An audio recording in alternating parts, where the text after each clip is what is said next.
యుద్ధ భూమి గాజాలో గాడిదల దొంగతనాలు రోజు రోజుకు పెరిగిపోతున్నాయి. ఒకటి కాదు, రెండు కాదు, వందల సంఖ్యలో గుట్టు చప్పుడు కాకుండా చోరీ చేసి తరలించకపోతున్నారట. దొంగతనాలు చేస్తున్నది వ్యక్తులు కాదు, దేశాలకు దేశాలే చోరీలకు పాల్పడుతున్నాయని తెలిస్తే షాక్ తింటారు. అవును, నిజం.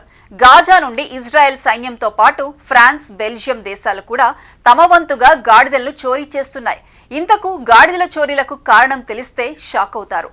డీటెయిల్స్ లోకి వెళ్తే గాజాలో గాడిదలను చోరీ చేయడం లేదా అక్రమంగా తరలించడం వెనుక పెద్ద కారణమే ఉందట.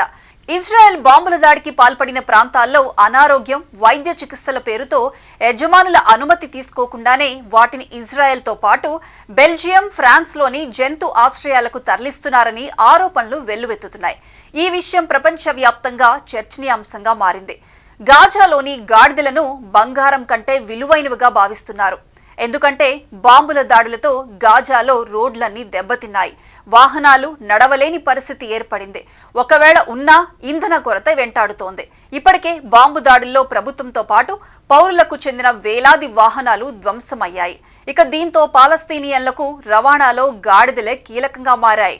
సరుకుల రవాణా కోసం మాత్రమే కాదు, ఆపదలో అంబులెన్స్ల కోసం కూడా గాడిదలను ఉపయోగించడం పరిపాటిగా మారింది.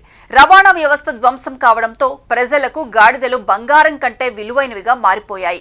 అంతర్జాతీయ మీడియా కథనాల ప్రకారం ఇజ్రాయెల్ సైన్యంతో పాటు బ్రెజిల్, ఫ్రాన్స్ తదితర యూరోపియన్ సంస్థలు కూడా గాజా నుండి గాడిదలను అక్రమంగా తరలిస్తున్నాయి.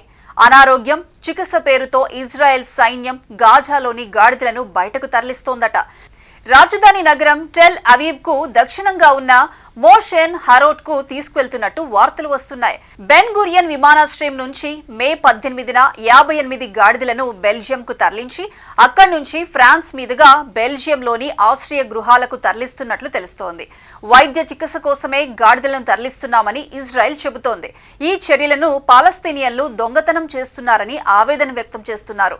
గాజాలో నెలకొన్న ఈ పరిస్థితిపై ఐక్యరాజ్య సమితి స్పందించింది.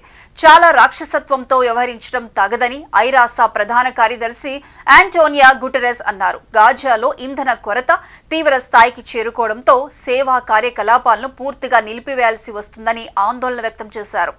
ఇక అత్యవసర సేవలపై కూడా ప్రత్యక్ష ప్రభావం చూపుతోందన్నారు. బాంబు దాడుల్లో గాయపడిన వారికి వైద్య చికిత్స, స్వచ్ఛమైన నీరు, ఆహారం అందించే అవకాశం కూడా లేకపోతోందని అంతర్జాతీయ మానవ హక్కుల సంఘాలు ఆందోళన వ్యక్తం చేస్తున్నాయి.